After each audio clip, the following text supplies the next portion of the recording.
حكيم رب اشرح لي صدري ويسر لي أمري واحلل عقدة من لساني يفقه قولي أما بعد. Bersyukur kita kepada Allah Subhanahu wa Ta'ala dengan mengucapkan Alhamdulillahi Rabbil Alamin.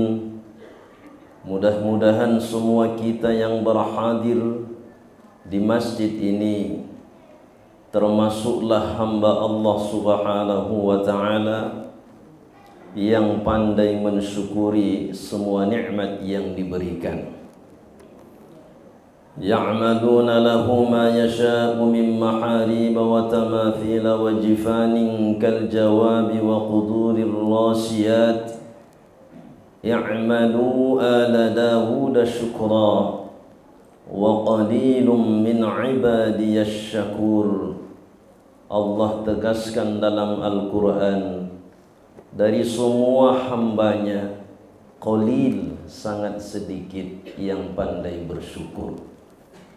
La in syakartum la azidannakum wa la in kafartum inna azabi lasyadid. Jika bersyukur maka nikmat ditambah oleh Allah.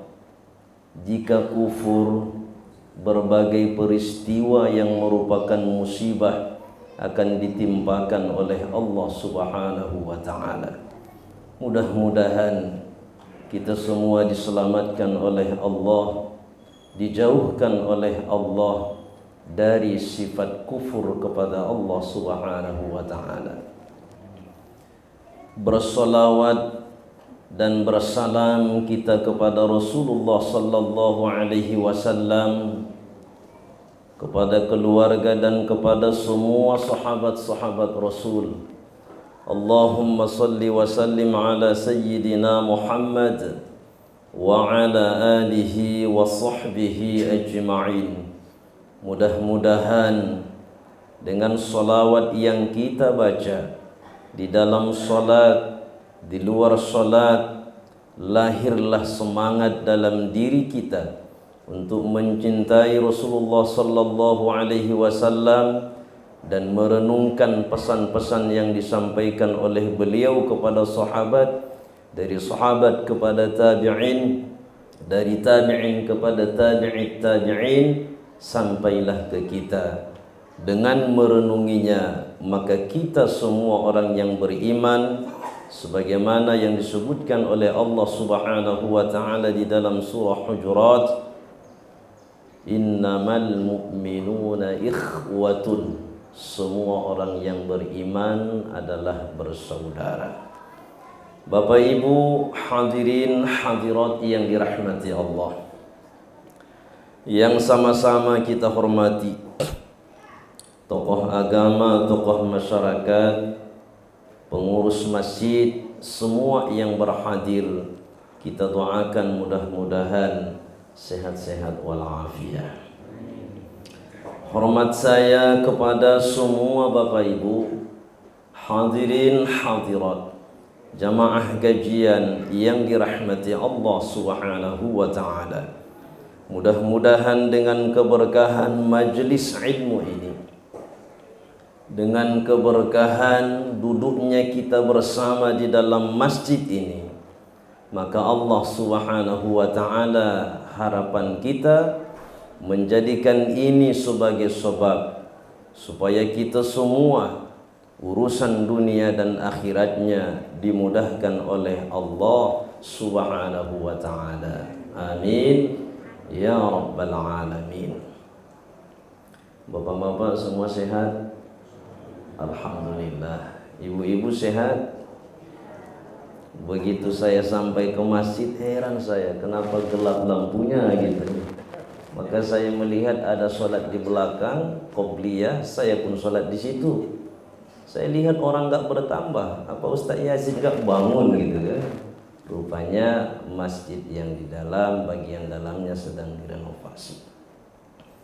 Baik Bapak Ibu hadirin hadirat yang dirahmati Allah, Kajian kita pada pagi hari ini sangat sederhana, tapi penting untuk kita renungkan seputar tentang sholat, yaitu sujudus sahwi, sujud sahwi. Apa yang dimaksud dengan as-sahwu? As-sahwu lughatan an-nisyanu wal ghaflatu 'anis syai'i.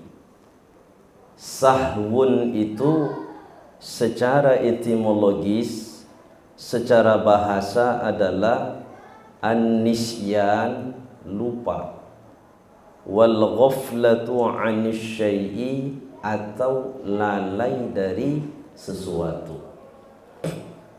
Itu arti sahwun. Wal muradu huna syar'an, namun dalam kajian ini yang dimaksud dengan sahwun adalah al-ghaflatu an syai'in fi sholati, kelalaian yang terjadi di dalam sholat. Sholat ini adalah tiang agama. Sholat ini adalah kunci bagaimana supaya urusan dunia, urusan akhirat kita dimudahkan oleh Allah. Man aslaha wudu'ahu aslahallahu sholatahu. Siapa yang memperbaiki wudunya, maka Allah perbaiki sholatnya.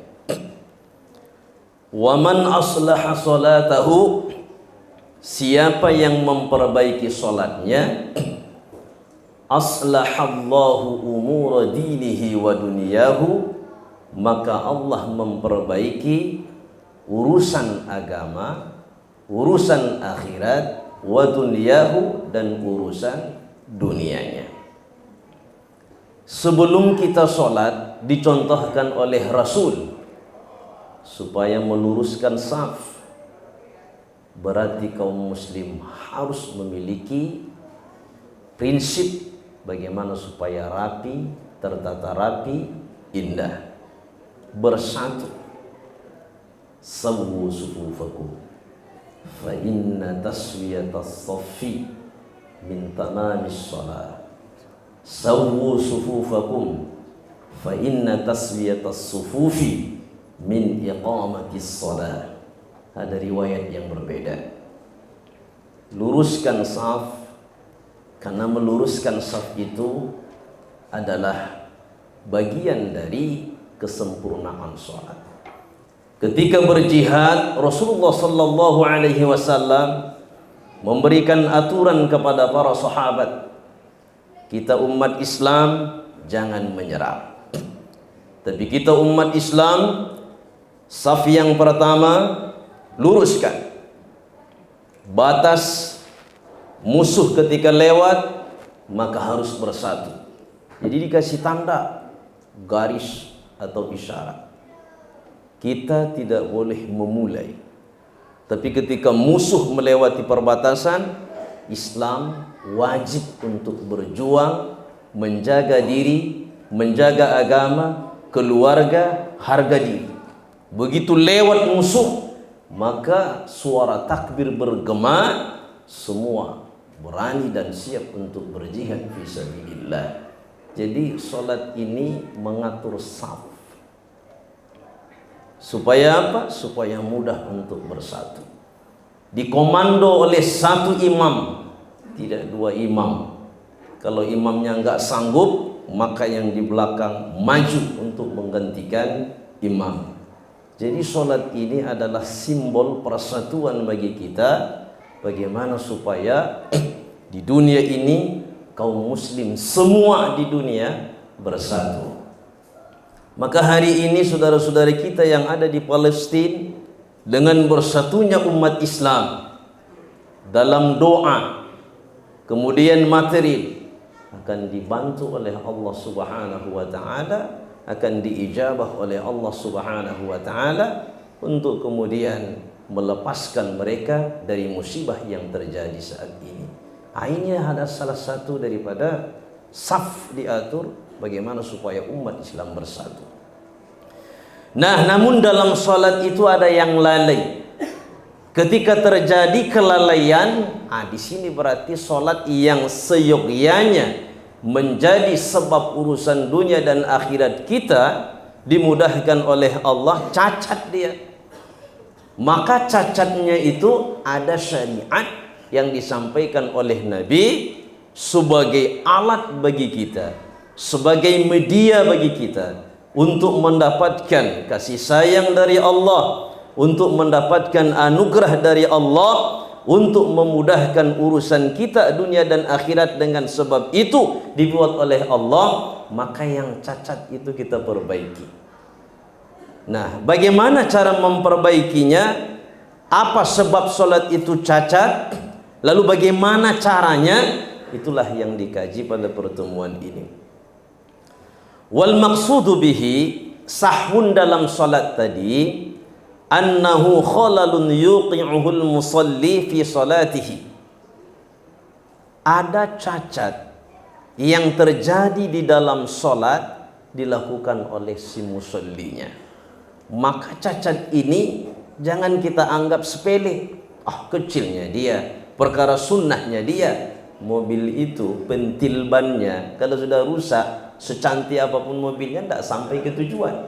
Jadi permasalahan yang kecil tidak boleh dianggap sepele. Kenapa?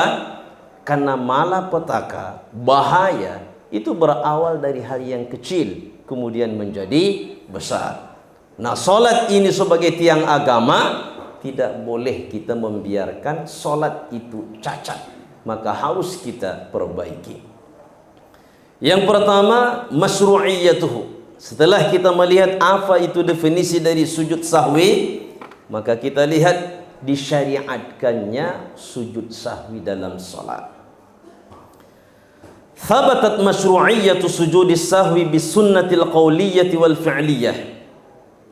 Dalam prakteknya Rasulullah sallallahu alaihi wasallam melakukan dan mengucapkan. Jadi hadis itu ma'udhifa ila Nabi sallallahu alaihi wasallam min qaulin wa fi'lin wa taqririn. Ucapan Nabi, perbuatan Nabi, dari situ kelihatan disyariatkannya sujud sahwi. Famin dzalika ma rawahu Abu Hurairah radhiyallahu anhu. Di antara nas yang menyebutkan bahwa Rasulullah sallallahu alaihi wasallam menetapkan adanya sujud sahwi ini, qala, dari Abu Hurairah radhiyallahu anhu qala, shalla bina an-nabiy sallallahu alaihi wasallam adh-dhuhra awil 'asra fasallama. Kata Sayyiduna Abu Hurairah, Nabi sallallahu alaihi wasallam salat bersama kami, adh-dhuhra awil 'asra, salat zuhur atau asar. Fasallama, lalu kemudian Nabi sallallahu alaihi wasallam mengucapkan salam, Assalamualaikum warahmatullahi. Begitu salam berarti salat sudah berakhir. Karena salat itu aqwalun wa af'alun makhsusatun muftatahatun bitakbiri mukhtatamatun bitaslimi. Salat itu perbuatan, ucapan yang ditentukan, diawali dengan takbir, diakhiri dengan salam. Begitu salam berakhir salat. Sementara salat yang dikerjakan oleh Rasulullah sallallahu alaihi wasallam itu 4 rakaat, zuhur, asar. Tidak pada saat itu diperbolehkan untuk mengqasar. Maka Rasulullah sallallahu alaihi wasallam dilihat oleh sahabat mengucap salam, Assalamualaikum warahmatullah. Lalu kemudian sahabat yang bernama Dzul Yadain bertanya kepada Rasul, Aqusiratis salatu am nasita? Apakah salat yang kita kerjakan ini diqasar atau lupa, Rasul? Faqala an-nabiy sallallahu alaihi wasallam, ahaqqun ma yaqul. Nabi justru bertanya balik, apakah yang diucapkan oleh Dzul Yadain ini benar? Faqalu, maka sahabat menjawab, na'am. Cuman pada saat itu awal-awal, kalau sekarang nggak boleh juga ngomong kan? Karena ngomong dalam sholat itu termasuk yang membatalkan. Jadi begitu ditanya oleh sahabat Dzul Yadain, sholatnya ini diqashar atau lupa Rasul? Rasul bertanya ke sahabat yang lain, ahaqqun ma yaqul, apakah benar yang disebutkan oleh Dzul Yadain? Mereka menjawab, na'am, benar ya Rasul. Faqama Rasulullah sallallahu alaihi wasallam, lalu kemudian Rasulullah sallallahu alaihi wasallam berdiri, fa sallatnataini ukhrayaini, lalu Nabi melaksanakan atau menambah 2 rakaat yang tertinggal. Tsumma sajada sajdataini, lalu sebelum salam Nabi sallallahu alaihi wasallam melakukan 2 kali sujud. 2 kali sujud inilah yang disebut dengan sujud karena lupa. Jadi Rasul pun pernah lupa di dalam sholat, lupa rakaatnya. Cuman bedanya dengan kita, Rasul yang lupa dalam sholat itu karena ingatnya dengan Allah.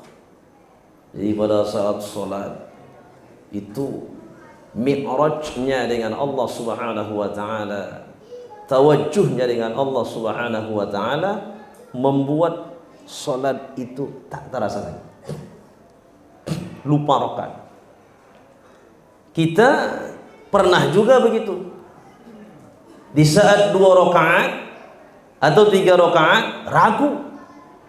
Ini 2 atau 4? 3 atau 4. Cuman lupa kita rakaat sholat tadi karena dimarahi istri tadi sebelum berangkat ke masjid. Itu sebabnya. Sehingga pada saat sholat yang kita pikirkan macam-macam, akhirnya lupalah rakaat sholat. Begitupun sholat kita bukan berarti batal karena mengingat permasalahan di rumah, karena mengingat pekerjaan, mengingat keluarga. Tidak. Cuman jangan terus diikuti ingatan tadi, karena itu adalah keberhasilan daripada syaitan untuk melalaikan kita di dalam salat. Wa sujudus sahwi masru'un fi sholati. Sujud sahwi itu disyariatkan di dalam salat. Sawa'un kanat fardhan aw naflan mata wajada sababahu. Baik solat yang kita kerjakan itu solat yang wajib atau solat sunnah, sujud sahwi itu disunnahkan. Li'anna an-nafla kal fardi fin nuqsan. Karena solat sunnah dengan solat yang wajib dalam hal kekurangan itu sama. Bacaannya sama, kalau misalkan hilang berarti cacat. Kalau cacat maka mesti harus diperbaiki. Sekarang hukumnya, apa hukum sujud sahwi? Sujudus sahwi sunnatun 'inda huluthi sababin min asbabi. Apabila terjadi sebab daripada disyariatkannya sujud sahwi, itu terjadi maka hukumnya sunnah bagi orang yang sholat itu untuk sujud. Tapi sunnah bagi siapa? Sunnah bagi imam. Sunnah bagi seseorang yang sholat sendiri. Kalau berjamaah, imamnya sunnah, semua jamaahnya wajib. Beda hukumnya. Berdasarkan hadis Nabi sallallahu alaihi wasallam, innama ju'ilal imamu liyu'tamma bi. Imam itu diikuti dari semua apa yang dia lakukan selama tidak melakukan kesalahan. Jadi maka semua jamaah, laki perempuan, yang tua yang muda, yang pasti sudah mukallaf, wajib untuk sujud sahwi tanpa mengetahui apapun sebab si imam itu sujud sahwi. Tidak boleh bertanya-tanya. Pokoknya imam sujud, sujud. Allahu Akbar, jangan tanya apa sebabnya. Andai si jamaah itu tak mau sujud, biarlah imam saya tunggu supaya nanti kami salam bersama. Sholatnya jadi batal. Nah inilah yang harus kita terapkan dalam kehidupan. Maka Allah Subhanahu wa ta'ala menyebut dalam Al-Quran, Atiyullah wa atiyur rasulah wa ulil amri minkum. Imam itu adalah ikutan, termasuk isyarat dari ayat ini kita ikuti. Nanti pemimpin Islam ini kan ada satu. Kalau perjuangan HTI, Hizbut Tahrir belum berhasil sampai sekarang, tapi nanti dengan sendirinya akan berhasil, pasti, itu keyakinan kita. Jadi hati itu dah dipakumkan, dah ditutup semuanya, izin mereka itu. Nah, bagi kita tak usah caci maki itu hati. Mungkin dengan perjuangan mereka itu, diingatan kita kaum muslim, ada khilafah nanti pada masanya. Mengingatkan, sama dengan penceramah-penceramah yang kadang-kadang kita lihat melebihi pembahasannya tentang hari kiamat. Seolah ditentukan hari kiamat itu terjadinya tanggal sekian, batas umur dunia ini sampai sekian. Itu berlebihan. Tapi biarkan saja. Karena mereka ceramah seperti itu, kita ingat bahwa kiamat itu pasti akan datang. Kapan nanti umat Islam ini dipimpin oleh pemimpin satu untuk sedunia? Nanti pada masa Nabi Isa alaihi salatu wassalam. Kalau sudah nanti diturunkan oleh Allah Subhanahu wa ta'ala Nabi Isa alaihi salatu wassalam bersua dengan cucu Nabi sallallahu alaihi wasallam Imam Mahdi, maka dari timur sampai barat, utara sampai selatan akan mereka pimpin.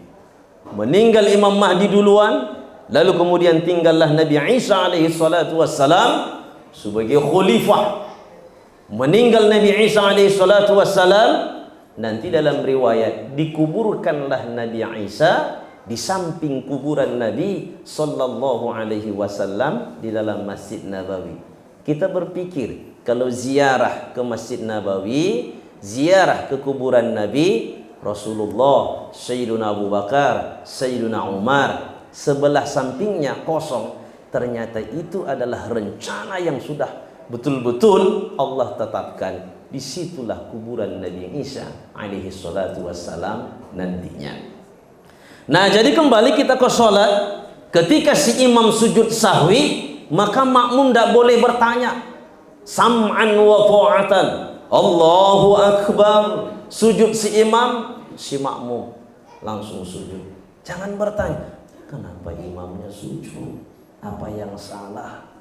Walaupun si imamnya itu melakukan sebab tak diketahui oleh jamaah. Mungkin pada tahiyat awal dia lupa bersolawat kepada Nabi sallallahu alaihi wasallam, solawatnya tak kedengaran, lalu dia sujud sebelum salam, maka semua jamaah ikuti saja. Nah, jadi imam itu memiliki peran penting dalam sholat. Tidak boleh kita lawan-lawan, ya, ikuti. Kalau dilawan, kualat, sholatnya menjadi batal. Nah, jadi sujudus sahwi sunnatun 'inda huduthi sababin min asbabi. Apabila terjadi satu dari sebab-sebab disyariatkan sujud sahwi, maka sunnahlah bagi imam untuk sujud sahwi, sunnahlah bagi orang yang sholat sendiri untuk sujud sahwi. Bagi jamaahnya hukumnya menjadi wajib. Fa illam yaf'alhul musalli lam tabatul salatuh. Andai misalkan si imam tidak sujud, jamaah nggak usah resah. Tidak sujud sahwi bukan berarti sholatnya menjadi batal. Tapi imam yang tidak sujud sahwi itu bukan berarti semua sholatnya menjadi batal. Hanya sekedar berkurang saja, berkurang pahalanya. Haturan bisa ditempel dengan sujud sahwi, tidak sujud sahwi berkurang, tapi sholatnya tetap sah. Wa dalilu ala dzalika ma rawahu Abu Sa'id Al-Khudri radhiyallahu anhu anna Nabiy sallallahu alaihi wasallam, dalilnya apa? Nabi sallallahu alaihi wasallam bersabda, "Idza syakka ahadukum fi salatihi." Apabila salah seorang di antara kalian syakka, ragu, fi salatihi, dalam salatnya, ragu, dia bimbang, falam yadri, dan dia tidak yakin betul, kam shalla, di dalam salat itu berapa yang sudah dia lakukan rakaatnya, thalathan am arba'an, 3 rakaat atau 4 rakaat. Nah, ini sering salat sendiri sering sekali terjadi. Tidak yang tua, yang muda pun kena. Maka salah satu faidah daripada salat berjamaah di masjid itu, dari kelupaan dijaga oleh Allah, keraguan hilang. Dari 50 orang jamaah, andai imamnya lupa sujud, pasti satu di antara yang 50 itu ada yang diingatkan oleh Allah. Kemudian dialah yang menyampaikan ke imam, Pak Imam, lupa sujudnya satu, katanya. Kalau begitu disampaikan jamaah, sahnya sholat itu? Sah lagi sholat itu? Lalu kata si imam, diam aja di situ, katanya. Lalu jamaah yang di belakang imam tanya sama-sama jemaah, "Cuma nih kok imam ngomong begitu?" katanya kan. Lalu yang di samping ada satu, diam dia. "Kalian semua batal sholatnya, saya nggak ikut-ikutan ya," katanya. Dia sempurnakan sholatnya. Sahnya sholatnya itu, Pak? Semua jadi batal. Lalu apa niat daripada jamaah yang diingatkan oleh Allah tadi? Dia niatkanlah zikir, mengucapkan subhanallah, sekaligus pun mengingatkan si imam, subhanallah, tidak batal sholatnya. Kalau nanti kita lihat dalam kajian fikih lebih dalam lagi, dalam mazhab Syafi'i, andai makmum mengucapkan subhanallah, kenapa Bapak bilang subhanallah? Ucapkan subhanallah, mengingatkan si imam. Zikirnya nggak ada niat, enggak, bisa sholatnya menjadi batal. Berarti harus ada niat dalam hati, zikir sekaligus mengingatkan jemaah, atau zikir saja subhanallah. Si imam yang terpelajar tentu langsung ingat apa kesalahan yang dia perbuat. Makanya imam itu harus betul-betul terlatih. Kadang imamnya nggak terlatih, subhanallah kata jemaah, apa pula ini, kata ya kan. Nah, dia pun bingung, subhanallah, nggak ingat-ingat, dia apa yang lupa, apa-apaan ya, akhirnya ditengoknya ke belakang, kenapa ribut, katanya. Ini rusak sholat semuanya, ya. Nah, jadi ketika kita sholat, Rasulullah Sallallahu Alaihi Wasallam sudah memprediksi bisa terjadi kelupaan, lupa rakaatnya 2 atau 3, 3 atau 4. Lalu pesan Nabi Sallallahu Alaihi Wasallam, "Falyafrahi syakka", tinggalkan yang ragu, "waliyabin ala mastayqana", lalu kemudian tetapkan dalam hati yang diyakini. Kalau misalkan 3 atau 4 itu ragu kita, 3 yang yakin, pilih 3. 2 atau 3, 3-nya ragu, maka 2 yang ditetapkan.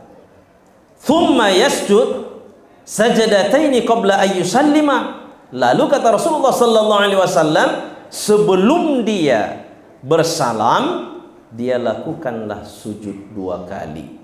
Fa in kana shalla khamsan, apabila ternyata jumlah rakaatnya 3 atau 4, nyatanya 4. Dari mana si bapak itu tahu 4? Dari CCTV. Habis sholat dia pastikan, macam mana ya sholat saya tadi, gitu ya kan? Diputar balik, rupanya dia tambah 1, khamsan jadi 5, syafa'na lahu sholatah, itu akan menjadi penolong, artinya menjadi hal yang bermanfaat. Wa in kana shalla itmaman li 4 kana targhiman lisyaitan, apabila 3 atau 4, kita pilih 3, benar betul-betul 3, maka itu adalah cambukan bagi syaitan yang membuat kita ragu dalam jumlah rakaatnya. Maka kita sebelum sholat dibaca doa, Allahumma inni a'udzubika min syaitanil waswasati khanzab, karena syaitan yang tugasnya itu khusus menggoda orang yang sholat adalah khanzab. Itu kelompok syaitan khusus menggoda orang yang sholat. Itu kelompok setannya namanya Khanzab. Ada kelompoknya dituliskan oleh Syekh Nawawi bin Umar Al-Jawi Al-Bantani dalam kitab beliau Maraqil Ubudiyah. Ada Zalambur, ada Dasim, ada Matun, dan kelompok-kelompok setan yang lain. Khusus sholat ini namanya Khanzab. Makanya ibu kalau punya cucu jangan dikasih nama Khanzab. Kenapa? Itu adalah kelompok syaitan. Ini kadang-kadang ibu-ibu karena baru hijrah, jadi semua nama cucu, nama anak harus Arab-Arab begitu. Jadi pas dia umroh, cucunya lahir, lalu kemudian dia lihat ada di situ tertulis Mazbalatun. Oh, luar biasa ini Mazbalatun. Oh, ditelepon cucunya lahir. Karena dia lihat tulisan itu pada saat cucunya lahir, dia sedang umroh, pulang dia, maka dia bilang, nama cucuku ini tidak boleh dihalangi oleh siapapun, adalah Mazbalatun. Karena perempuan ditambah Nur Mazbalatun. Ustaznya pun tidak pala peduli lagi. Sammaituki wa sammainaki bismilladzi sammakillah Nur Mazbalatun. Buat akte kelahiran. Rupanya arti dari namanya itu adalah nur, itu cahaya, Mazbalatun, tong sampah. Berarti nama cucunya cahaya tong sampah. Jadi tidak semua bahasa Arab itu artinya bagus, sama seperti bahasa kita. Nah, jadi jangan asal buat. Siapa nama cucu ibu? Ini saya pas baca Al-Quran, saya melihat ada di Al-Quran itu nama. Belum pernah saya membaca ayat nama bersandingan sebanyak itu. Siapa? Lupa saya ayatnya katanya. Cuman saya ingat namanya adalah Haman katanya. Haman. Jadi dikasihlah nama cucunya Haman. Siapa itu Haman? Wa Qaruna wa Fir'auna wa Haman wa laqad ja'ahum Musa bil bayyinat fastakbaru fil ardi wa ma kanu sabiqin. Haman itu adalah musuh Allah. Dia adalah penasehatnya Fir'aun. Fir'aun dia tahu, Haman itu tidak tahu dia. Dikasihlah namanya Haman Ronaldo. Itu gak nanya, harus nanya sama orang yang ahli. Nah, baik. Kaifiyatu sujudis sahwi. Bagaimana cara sujud sahwi itu? Sujudus sahwi sajadatani bainahuma jalsatun kasajadatis shalah. Sujud sahwi itu dua kali, seperti sujudnya salat. Asal fil alamina innaka hamidum majid. Sebelum salam sujud sahwi. Sebelum sujud sahwi baca doa yang tak ditinggalkan oleh Nabi. Allahumma inni a'udzubika min adzabi jahannam wa min adzabil qabri wa min fitnatil mahya wal mamat wa min syarri fitnatil masihid dajjal. Baru sujud. Allahu akbar. Subhana man la yanamu wa la yasu. Subhana man la yanamu wa la yasu. Subhana man la yanamu wa la yasu. Ndak hafal saya itu Ustaz. Subhana rabbiyal a'la wa bihamdi. Subhana rabbiyal a'la wa bihamdi. Ndak hafal saya itu Ustaz. Baru masuk Islam berarti itu. Masa enggak hafal subhana rabbiyal a'la wa bihamdi gitu kan? Andai pun dia diam, yang penting sujudnya. Allahu akbar. Rabbighfirli. Allahu akbar. Allahu akbar. Imamnya dan yang sujud tadi jangan baca tahiyat lagi. Kalau baca tahiyat, balik lagi sujud nanti itu. Allahu akbar. Balik lagi, tahiyat lagi. Itu aja kerjanya yang tidak selesai sholat. Maka begitu dia bangkit, Allahu akbar. Assalamualaikum warahmatullah. Assalamualaikum warahmatullah.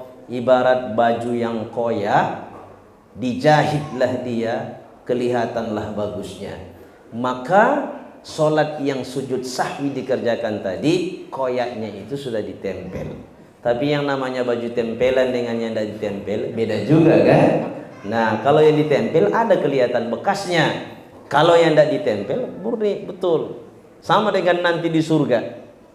Yang masuk surga ada yang langsung tup masuk surga. Ada yang transit dulu di neraka. Berapa hari? Alah, kata malaikat 5 hari lah. 5 hari. Berarti 5 hari. Inna yawman 'indallahi ka alfi sanatin mimma ta'uddun.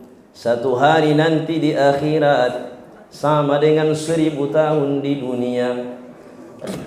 Berarti waktu 5 hari kali 1000, 5.000 tahun gosong dia di neraka.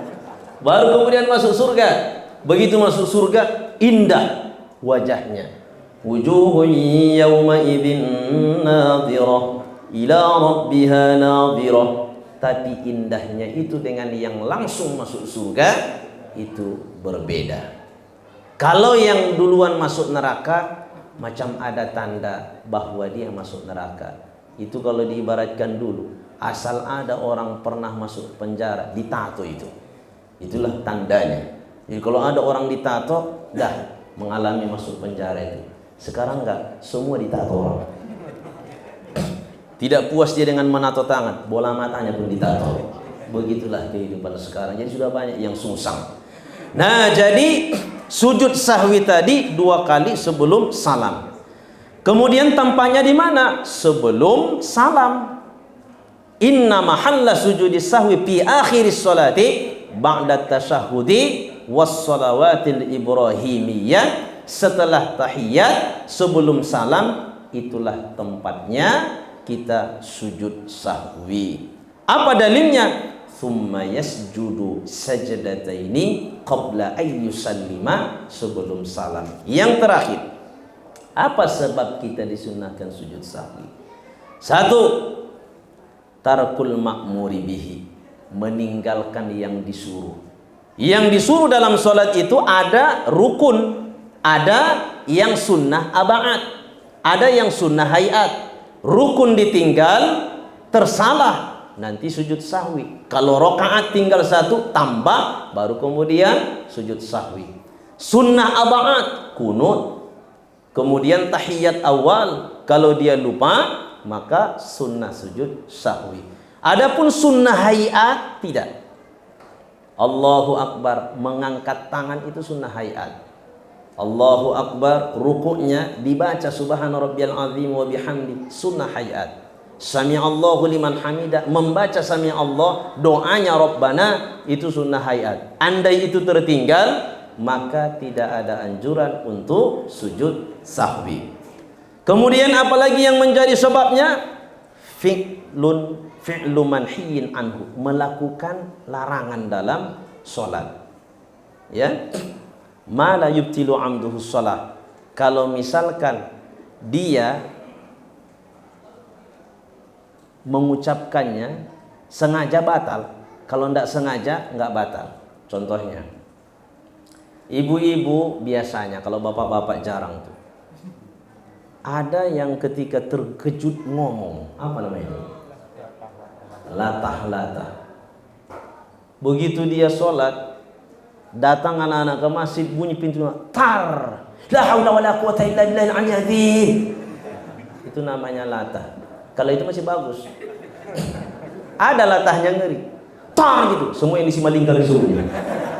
Mulai yang di air, yang di pohon, yang di udara, semua disebutnya. Nah, ini yang berbahaya. Tapi karena itu adalah satu kondisi yang tak disengaja. Kalau disengaja batal, tidak disengaja tidak batal. Itu terjadi, maka bagi si ibu itu sunnah sujud sahwi. Nah, ada ibu-ibu yang begitu di sini? Mudah-mudahan tidak, ya. Tor gitu kan. Sallallahu ala Muhammad. Masih bagus tuh. Tar katanya, cakap kotor dia. Ah, ini yang bahaya. Na'udzubillahi min dzalik. Baik, berarti yang kedua ini melakukan larangan-larangan di dalam sholat, tapi tidak sempat membatalkan. Kalau misalkan membatalkan, tidak bisa lagi sujud sahwi. Allahu Akbar. Dia tengok yang di sampingnya itu kawan lamanya yang sudah lama tak bersua. Dia tanya, baru datang ya katanya. Nah, batal langsung sholatnya. Kenapa? Karena berbicara itu membatalkan sholat. Kemudian yang ketiga, naqlu fi'lin min af'alis sholati ila ghairi mahallihi. Misalnya tahiyat awal di 2 rakaat yang kedua, karena lupa si bapak tadi, maka baru bangkit dari rakaat pertama langsung tahiyat dia. Berarti melakukan satu perbuatan dalam sholat yang bukan pada tempatnya, berarti itu sudah membuat sholat cacat. Nanti sunnah dia untuk sujud sahwi. Adanya itu pikiran itu tiba-tiba kosong, dia sujud, Allahu Akbar, subhanarabbiyal a'la, Allahu Akbar. Haturannya Rabbik firli ini kan, at-tahiyatul mubarakatus salawatut thayyibatun lillah. Baru ingat dia. Nah, ketika dia ingat, berarti sudah melakukan kesalahan. Nanti dia sunnah untuk sujud syahwi. Yang keempat, asyakku fi af'alis shalah. Ragu dia dengan perbuatan salat. Ghairil maghdubi alaihim waladdallin. Amin. Yang salat sendiri. Bismillahirrahmanirrahim. Qul huwallahu ahadun illahus samad. Lam yalid wa lam yulad wa lam yakul lahu kufuwan ahad. Saya sudah baca Fatihah atau belum tadi? Ragu. Itu sunnah. Kalau sudah ragu dia baca Fatihah, wajib dibacanya Fatihah. Berarti itu sudah ada keraguan, maka nanti sunnah dia sujud syahwi. Apalagi asyakku ba'da salam. Setelah salam ragu dia. Assalamualaikum warahmatullah. Assalamualaikum warahmatullah. Idza syakka ba'da salami wal khuruj min as-salati fi tarki fardin fiha ghairu an-niyyati wa takbiratil ihram fa inna hadha syakka la yu'athiru ala sihhati salatihi. Kalau misalkan dia setelah salam, Assalamualaikum warahmatullah, ini bagian cabangnya, bukan tadi sebabnya ya. Asyakku ba'da salam ini kasus. Andai misalkan Assalamualaikum warahmatullah, Assalamualaikum warahmatullah, lalu dia berpikir selain niat dan takbiratul ihram, sebenarnya saya tadi rakaat yang kedua baca Fatihah atau tidak, kan? Itu sudah selesai, nggak ada masalah itu, tidak ada masalah. Tapi kalau niat Assalamualaikum warahmatullah, Assalamualaikum warahmatullah, saya tadi niatnya asar atau zuhur katanya. Asar atau zuhur sama 4 rakaatnya katanya kan. Wajib diulangi sholatnya. 2 yang diragukan setelah sholat. Kalau niat dia ragu atau takbiratul ihram dia ragu, takbir atau tidak, wajib diulangnya sholat. Selain dari itu, setelah salam itu tidak bermasalah. Yang keempat tadi. Yang terakhir, yang kelima, asyakku fi sujudis sahwi. Penyebab disunnahkan sujud sahwi itu adalah ragu dia sudah sujud atau belum. Assalamualaikum warahmatullah, Assalamualaikum warahmatullah, sudah salam dia, sholatnya sendiri. Saya sudah sujud sahwi atau belum? Masih boleh lagi dia sujud sahwi. Kenapa? Karena masih di tempat sholat. Kecuali dia sudah di tempat sendalnya itu. Saya tadi sujud sahwi atau belum? Udah dipakainya satu sendalnya itu. Itu nggak boleh lagi balik. Sudah selesai itu. Jangan lagi masuk dia. Allahu Akbar sahwi, sia-sia. Tapi kalau misalkan masih tempat, Assalamualaikum warahmatullahi wabarakatuh, Assalamualaikum warahmatullahi wabarakatuh, astagfirullah. Mulai dia berpikir, langsung sholat. Jangan tanya orang, gimana tadi tengok saya sholat gitu kan. Ketika dia tanya yang di belakangnya udah selesai, enggak lagi disunahkan bagi dia untuk sujud sahwi. Baik Bapak Ibu yang dirahmati Allah, itulah sebab-sebab disyariatkan sujud sahwi. Artinya apa? Jangan sempat sholat kita cacat. Andai ini terjadi, ditutuplah cacatnya itu dengan sujud sahwi. Mudah-mudahan bermanfaat. Mungkin ada yang mau ditanya Bapak Ibu sebelum ditutup? Ada Pak?